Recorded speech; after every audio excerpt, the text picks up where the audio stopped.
Every love story begins with hope, but not every love story ends the way it was promised. This is the tale of a couple who discovered too late that love must be nurtured, or it fades into silence. What happens when love fades? Not in a moment, but slowly, over the years. When laughter turns into silence and forever slips through your fingers. Watch this heartfelt story of promises, misunderstandings, and the priceless lesson of cherishing love before it's too late. Don't just watch. Feel it. Click now, and let this story remind you why time and love should never be taken for granted. If this story touches your heart, like it, and share it with someone you love. And don't forget to subscribe for more stories that move your soul. The monsoon broke over Nandapur that evening, turning dusty streets to mud. Children laughed, women hurried to collect wet clothes, and tea stalls filled the air with the scent of ginger and cardamom. Raghav, 22, broad-shouldered and drenched, sought shelter under a sweet shop's awning. His restless eyes scanned the crowd and froze on her. Mira, standing beneath a peepal tree, cotton dupatta clutched over her head, bangles jingling, sari clinging to her frame, laughing at the stubborn rain. Impulsively, Raghav crossed the flooded street, splashing through water, and held out his umbrella. "Would you like to share this?" he asked. She looked up, startled, eyes shimmering with raindrops, and stepped closer. "I'm Raghav," he said. "Mira," she replied softly. Under one umbrella, strangers became companions. Their walk to her lane was short, yet etched with endless moments. The aroma of frying pakoras, the drizzle-soaked streets, and trivial conversations that felt precious. At her gate, she paused. "I suppose this is where we part," she murmured. "Will I see you again?" he asked. Her mischievous smile lingered.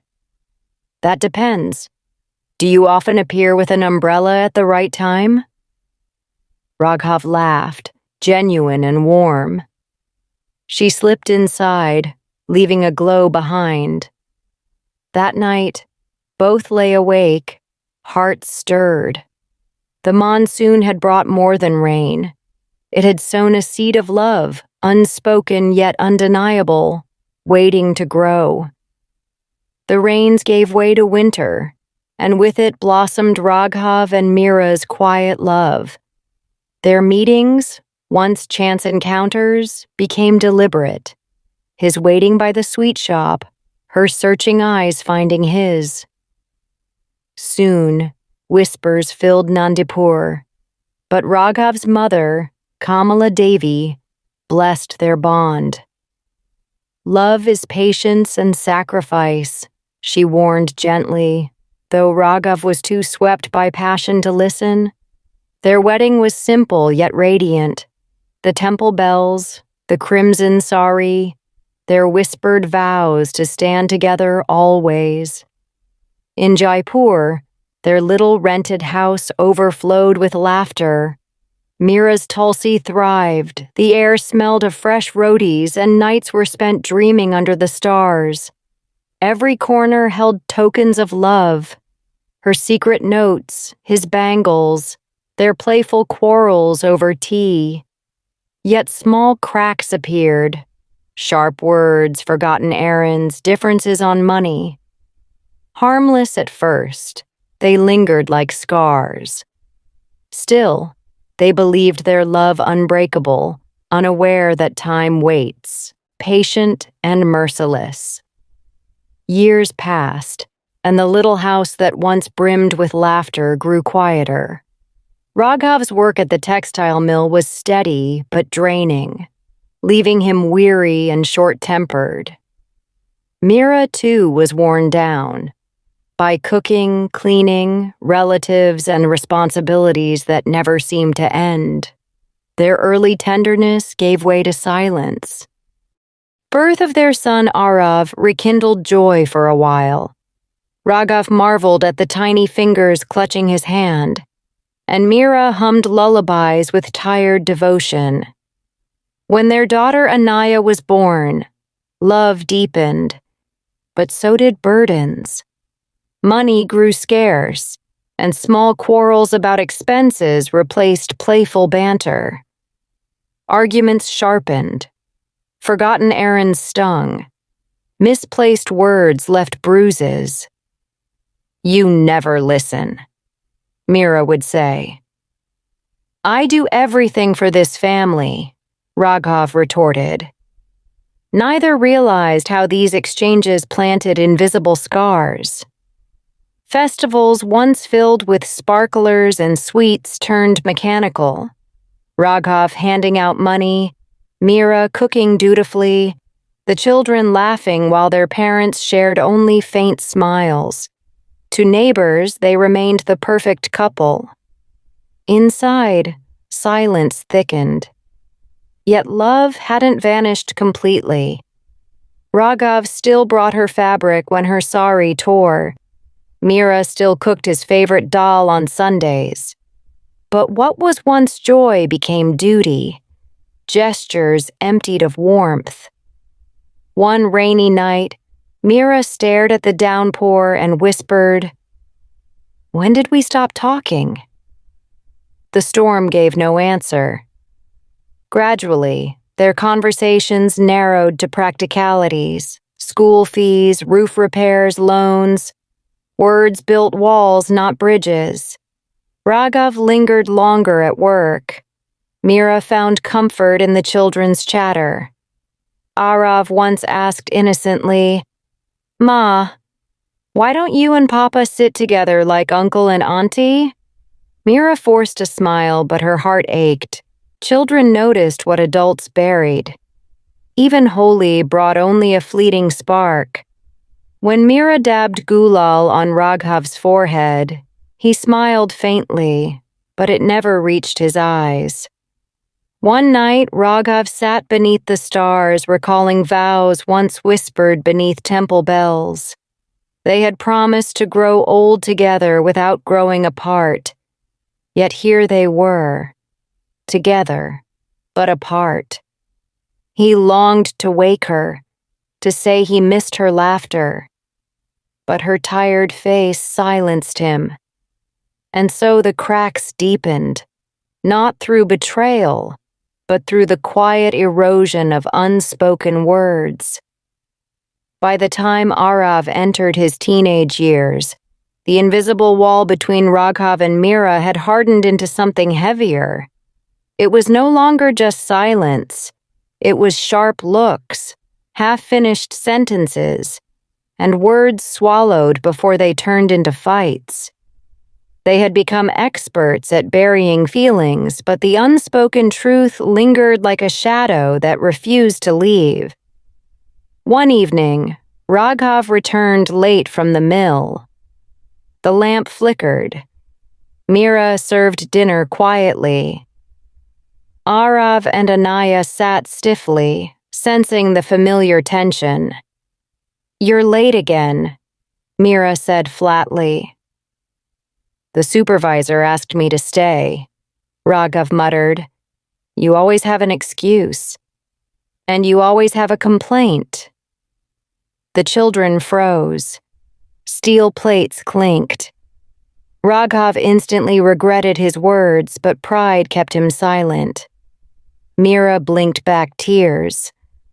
Love had withered into obligation. To neighbors, they were still a respectable couple, raising bright children. But festivals, weddings, even Diwali became performances. Forced smiles for photos, hollow rituals at home. Once during Diwali, Raghav whispered bitterly while lighting a diya, "Light outside, darkness inside. Mira overheard but said nothing. Pride had built its own walls. The children noticed. Arav stayed longer at school. Anaya clung to her dolls, pretending they lived in a happier house. One day, Arav asked softly, "Amma, why don't you laugh anymore?" Mira smiled weakly and said, "I'm just tired, Beta." Resentment seeped into daily life. When Raghav fell ill, Mira cared for him, but her touch lacked warmth. When Mira needed money for a new sari, Raghav gave it, but with unspoken bitterness. Both longed for love, yet ego silenced them. One night, lying side by side, yet oceans apart, Raghav whispered, "Do you even love me anymore?" Mira's eyes welled, but she stayed silent. The question floated in the dark, unanswered. Years slipped by in routines and responsibilities. By the time they realized how much had been lost, too much time had already passed. Then came the summer that changed everything. Overworked, Raghav felt a crushing tightness in his chest. That night, the pain returned, sharper. Mira rushed him to the hospital. The diagnosis struck like thunder: angina, early heart disease. Outside the ward, Mira sat numb. Inside, Raghav stared at the ceiling, thinking not of work or money, but of his wife and children. For the first time in years, he felt fear, not of dying, but of regret. When Mira entered, her eyes swollen from tears, Raghav whispered, "I thought I had time, Mira. Time to fix things, to love again. But what if I don't?" Her tears spilled. She gripped his hand, not from duty, but from buried love. "We've wasted so many years already," she whispered.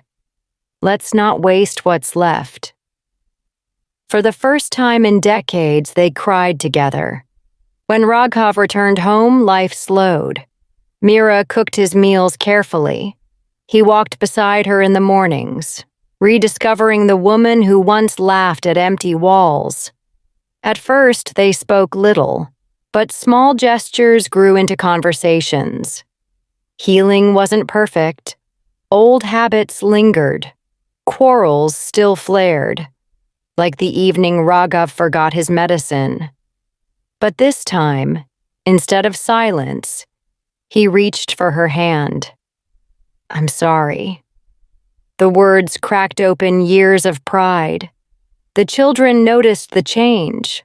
Arav, though bitter about lost years, listened when his father said softly, "I cannot change the past, Beta.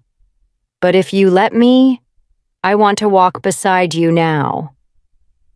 It wasn't forgiveness yet, but it was a beginning. Laughter began to seep back, hesitant but real. At dinner, stories replaced silence. During Anaya's performance, Raghav clapped the loudest. On quiet mornings, he and Mira walked together, their hands brushing like strangers learning to love again. Time was no longer generous. They both knew that. But every shared smile, every spoken word, felt like a gift. After years of silence, they had finally chosen not to waste what remained. Just as life seemed to soften around them, the past came knocking. One afternoon, while clearing the old wooden trunk in their storeroom, Mira stumbled upon yellowing letters, bills, a rusted wedding album, and at the very bottom, a diary. Her fingers trembled as she opened it.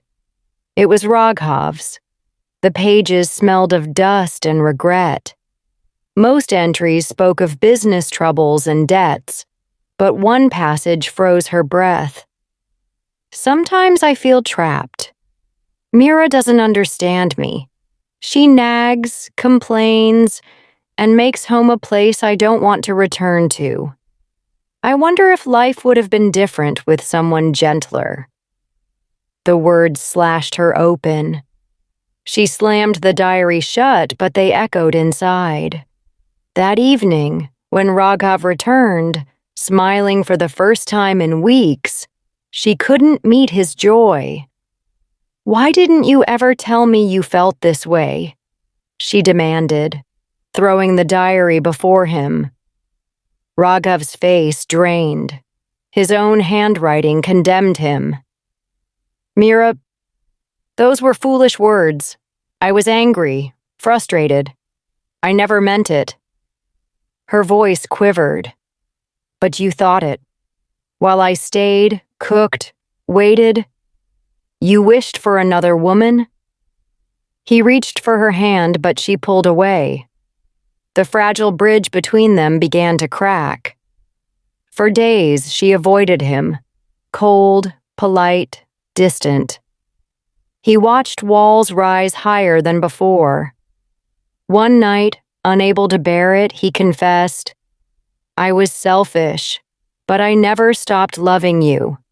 Please don't let an old scar destroy what little time we have." Mira's eyes glistened. "For you, it was a sentence. For me, it feels like a lifetime of truth." The silence that followed was heavier than any storm. Arav noticed first. "Papa, what did you do now? Ma looks like she's breaking." Raghav told him everything. Arav's jaw tightened. "So not only were you absent all those years, but even then you thought of leaving her?" "I was a coward," Raghav admitted, "but I stayed. Doesn't that count for something?" Arav's tone softened, but remained firm. "Then fight harder now, for her, for us." The words stirred him. The next day, he took Mira back to the riverside where their love began. Beneath the old banyan tree, he whispered, "I cannot erase the diary. I cannot erase the years. But I can write new pages now. With you, with our children." Mira turned toward the river, torn between anger and longing. Her silence was an answer of its own. The next morning, it was Anaya who broke through. Sitting on Mira's bed, notebook in hand, the little girl said, "Mom, I know you and Papa are fighting, but you always tell me everyone deserves a second chance. Why not him?" Tears blurred Mira's vision. The innocence of her daughter's plea pierced deeper than any argument. Later, finding Raghav in the study, she whispered, "I can't forgive easily, but our children need both of us. Silence will only leave them empty." Raghav nodded. Then, one day at a time. No promises, just presence. Slowly, small gestures returned. Tea in the mornings, notes in his briefcase, shared laughter with Arav and Anaya. When Raghav's estranged brother invited them to a family gathering in their ancestral village, Mira hesitated. But then she agreed. "For us." The journey was cautious, yet warm. At the village, memories stirred. Neighbors watched with surprise as the family laughed together under the old banyan tree. Raghav knelt, confessing, "I chased the wrong things. Wealth never filled me. You are my home." Mira's eyes softened. "And I see you now."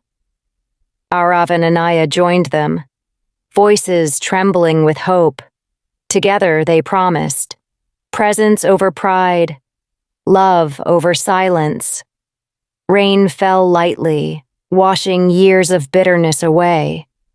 For the first time in decades, their laughter rang free, unburdened, alive. It wasn't just reconciliation, it was rebirth. A testament to forgiveness, resilience, and love's enduring strength. Life after the reunion felt like spring after a long, harsh winter. Laughter returned to the house, tea in the mornings, evening walks, bedtime stories. Small moments became the glue stitching their family back together. But healing, Mira soon realized, was not a straight path. One morning, a letter arrived from a city law firm. Raghav's hands trembled as he read. A property dispute threatened the ancestral home, the very place that had brought them together again. Mira's voice wavered. "We can't lose this, Raghav, not after everything." "We won't," he promised. "I'll handle it." But the burden weighed on him. Late nights, endless calls, lawyer meetings, it all pulled him back toward old habits. He was drifting again, chasing solutions while neglecting presence. One evening, Mira confronted him. "We've rebuilt so much. Don't disappear into this fight. Protection isn't just about money. It's about being here." Her words pierced him. He realized the real test wasn't the court case, but whether he could remain present under pressure. Slowly, he adjusted. He balanced legal battles with family moments, attending Arav's debate, clapping at Anaya's recital, walking with Mira. Though the dispute dragged on, their home stayed alive with warmth. Then came another test. Mira fell ill with a high fever. Panic surged, and Raghav's old instinct screamed, "Spend, rush, fix." But he stayed instead, sitting by her side through the night. When her fever broke, she whispered, "Thank you for staying." He realized then that true battles were won not in courts, but in the quiet constancy of care. That night, as lanterns glowed in their courtyard and their children laughed freely, Raghav finally felt peace. Legacy, he realized, was not in empires built, but in love, preserved, in presence offered, in integrity, kept. "I cannot reclaim every lost moment," he whispered to Mira, "but I can honor the present, and that is enough." Years passed. Raghav often sat under the neem tree, Mira by his side. "We cannot reclaim lost time," he whispered, "but we can honor the present and shape a future filled with love. That is life's true measure." The monsoon rains returned, drumming gently on the roof. Arav and Anaya laughed in the courtyard, their joy unrestrained. And Raghav, smiling softly, knew at last, time waits for no one, but love makes each moment eternal. If this story touched your heart, like it, and share it with someone you love. And don't forget to subscribe for more stories that move your soul.